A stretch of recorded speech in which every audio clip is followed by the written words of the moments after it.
ಮೊದಲನೇ ಕ್ವಶನ್ ಏನಪ್ಪ ಕ್ವಶನ್ ಅಂತಂದರೆ,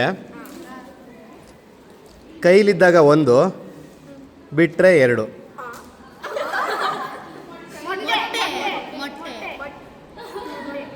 ಭ್ರಮೆ ಅದಲ್ಲ.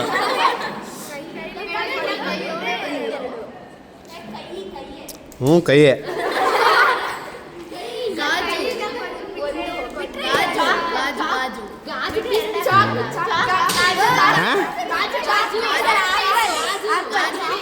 ಆಪಲ್ಲ ಅಲ್ಲ, ಹೇಳೋ ಹೇಳ್ರೋ.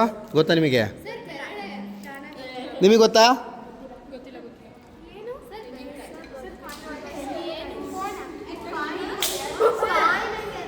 ಹೇಳು. ಇಲ್ಲಿ ಯಾರೋ ಹೇಳಿದರು. ಯಾರು ಹೇಳಿದ್ದು first? Congratulation, this is for you. ಗಾಜು ಬಿದ್ದರೆ ಪುಡಿ ಪುಡಿ ಆಗುತ್ತೆ.